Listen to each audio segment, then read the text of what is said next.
We've all been there. We've all been in a position where we got a degree, we started a practice, we just signed a big client, and we're asking ourselves, what on earth do I charge?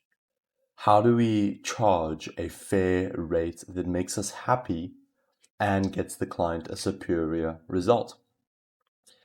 Now, I've spoken to over 100 accountants by now, easily, maybe even 200 accountants from different companies, as well as advisors, consultants. And what I've started to notice is that a lot of them have a limiting belief that if I charge more, that is a negative impact on the client because I'm taking money from them.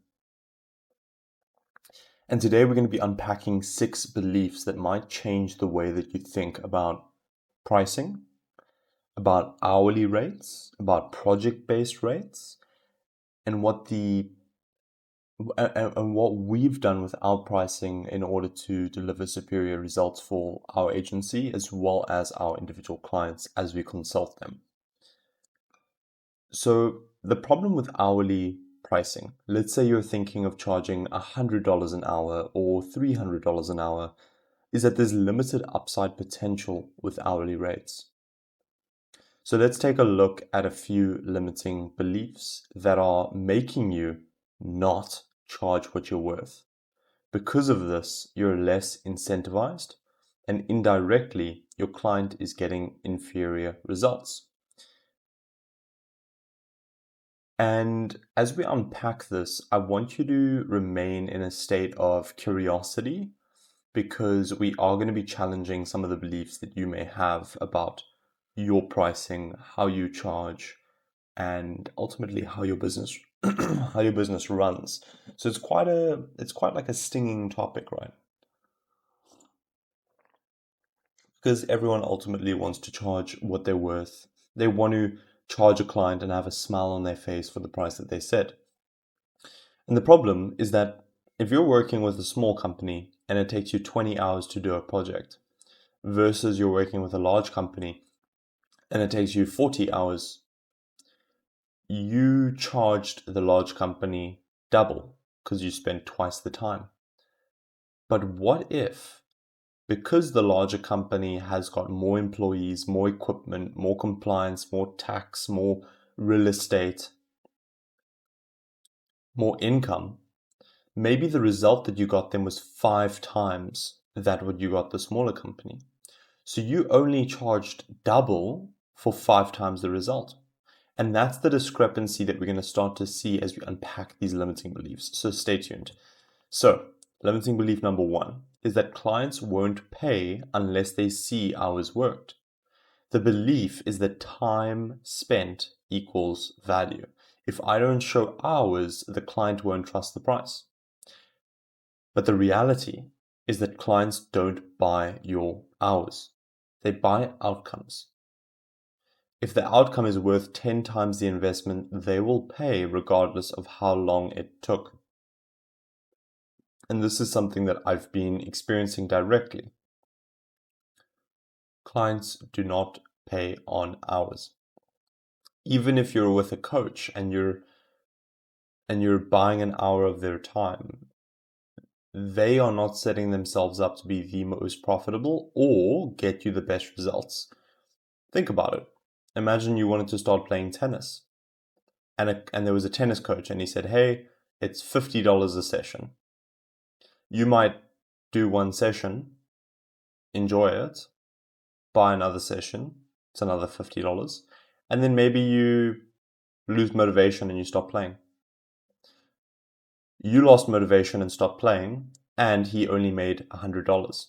Now, what if he had a coaching package that was $2,000 and it included 20 sessions over 20 weeks where he helps you win your first local tournament, where he helps you win your first amateur match? Now he's gotten commitment from you. There's a timeline. He's collected the cash and there's a build up to a big event that will be a payoff. It's the same with if you're a bodybuilding coach. You can either do an hourly session or You could help people win their first like amateur competitions or place in the top three, and then get that long-term commitment, right? So it's the same with when you're running an accounting or consulting offer.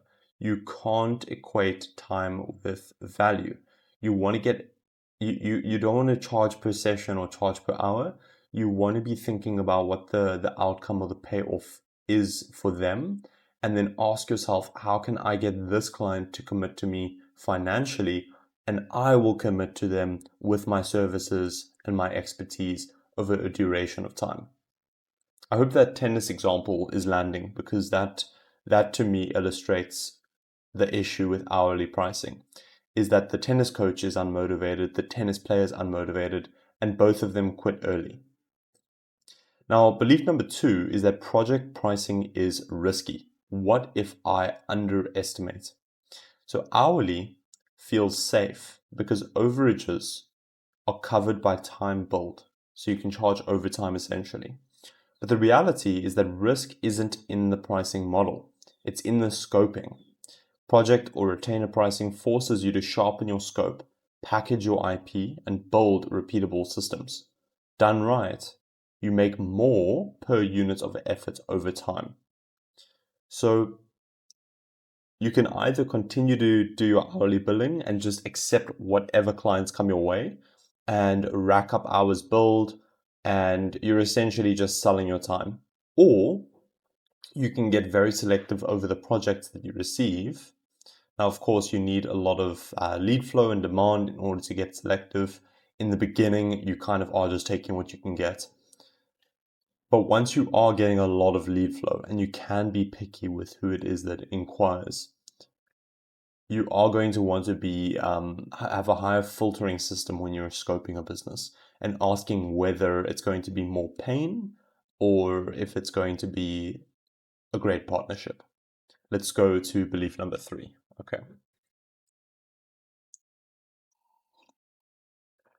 I will earn less if I don't bill hourly. The belief is that hourly is predictable. I know exactly what I'll make.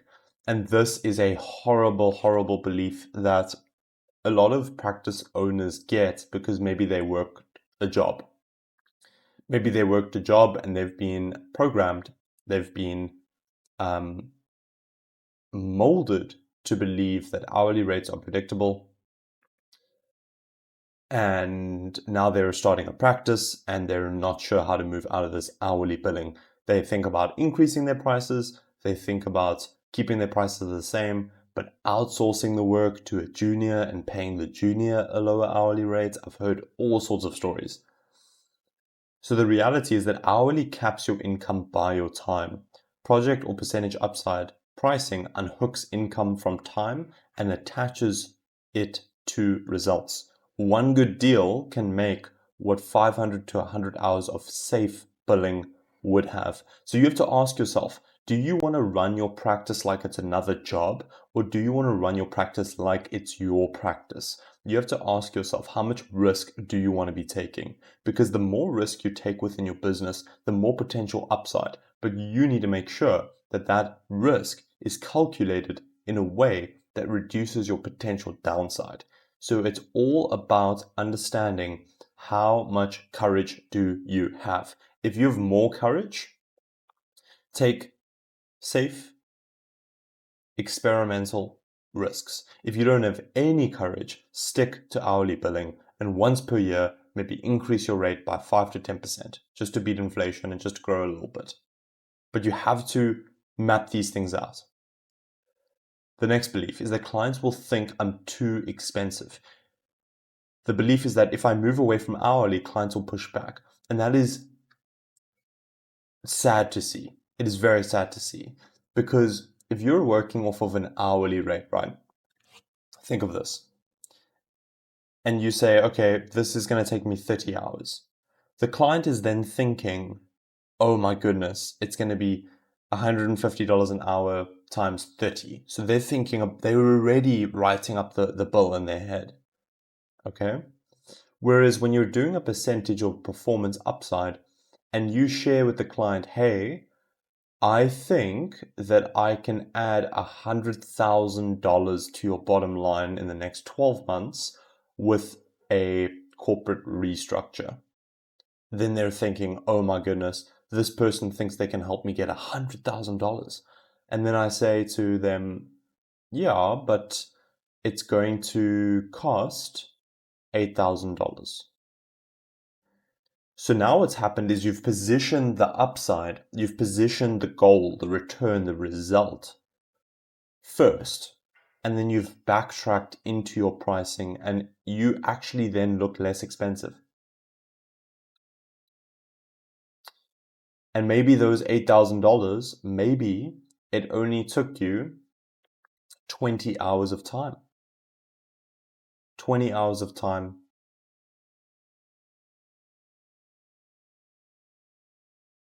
That's $400 an hour versus maybe your current rate that's $100 or $150 an hour. And what's sneaky is you could say, hey, I think we're going to do $100,000 in bottom line, and I'm happy with 8K for the 12 months. And if we exceed that $100,000 in bottom line, I also want 5% of the excess. So let's say you help them get to 140,000 and you get 5% of the 40,000, which is $2,000. So now you've made $8,000 engagement fee plus $2,000 in incentive. So the reality is the right clients won't want the cheapest option. They want the best return. Hourly makes you sound like a commodity. Percentage upside or project pricing positions you as a partner, not a vendor. And that's exactly it. If you want to price premium, you need to be a partner. You need to be in a position where your client's upside, their win is your win, and your win is their win. Whereas when you're a commodity, it's kind of like you're fighting each other on how quick you can get the job done so that the bill is less. It feels dishonest if I charge more for less time. The belief, if something only takes me 2 hours, how can I charge $5,000? The reality is that clients pay for expertise, not effort. Your 2 hours may save them 2 years of mistakes. Charging for value is more honest than pretending your time is the commodity. Project or percentage pricing is only for big agencies. The belief is that solo consultants or freelancers must stick to hourly. Now, maybe when you're starting off, you can pick an hourly rate, $50 an hour, $100 an hour, $200 an hour. I recently spoke to a law firm owner, and she was solo consultant and advisory who helped mining companies and fintech companies with M&A, merger and acquisition prep on their books.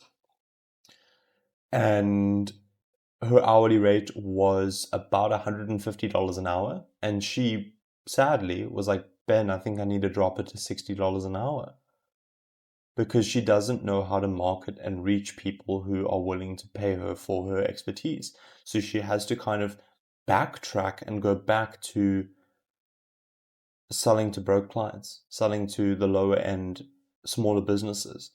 And I get it. Sometimes you're desperate. I 100% get it. Like we all have seasonal flows in business, but you need to learn how to market yourself at the end of the day if you want to price premium. And that's why we have a premium offer checklist completely for free. You can get it in the description of this video. And it's a 15-part checklist that's going to help you position your commodity service as a premium service so that you can charge more and work with better clients. Now let's take a look at the reality of this belief. Even single experts can position themselves on outcomes. The moment you frame your work as solving a high value problem, you've earned the right to move away from the clock. So here are a few best practices that I recommend you implement, right?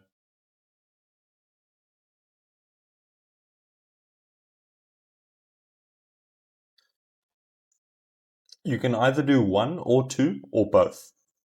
I recommend doing both.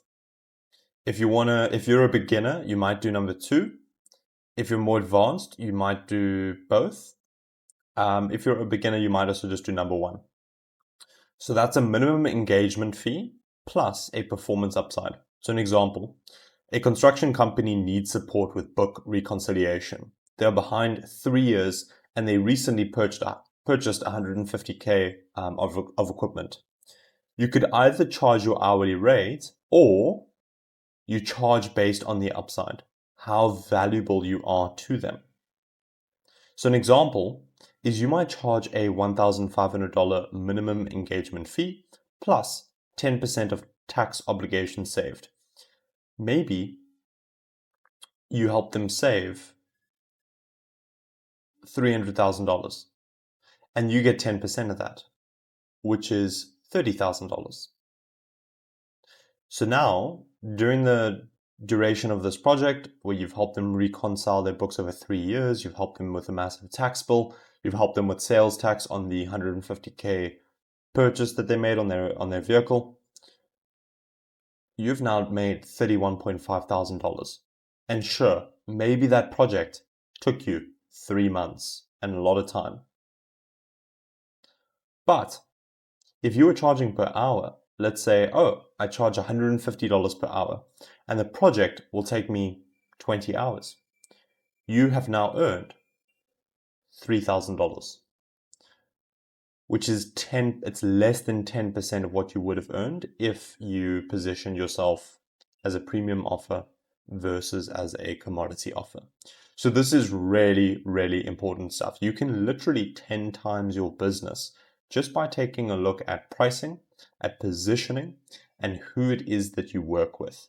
But when you are a commodity, when you are desperate, you most likely are struggling with marketing, you're taking on any client you can. I would only recommend taking a look at premium pricing and premium offers and positioning, etc., once you have your marketing dialed in. And if you need support on getting your marketing dialed in and getting an influx of 50 to 80 leads that are business owners in the next 8 weeks, we can help you add anywhere between $30,000 to $90,000 to your pipeline, depending on your LTV, depending on your offer size. Obviously, results vary depending on the size of your firm. We're very selective about who it is that we work with, but you can apply on the link in the description on freshdealflow.com. Thank you so much for your time. I hope that this video has impacted the way that you view pricing and your business and your service, but please do not get stuck pricing based on the clock. That is what employees do. That is not what business owners do. That is not what professional services do. So it is time for you to make a change, and ultimately it will change your business and also change your life. So thank you for watching. You have a great day. It's an incredible Wednesday here in Cape Town. Beautiful morning. Fog is lifting. There's boats in the harbor. People are out and running. It's a beautiful day, and I'm enjoying a nice black cup of coffee. So you have a great one, and we'll talk soon. Bye for now.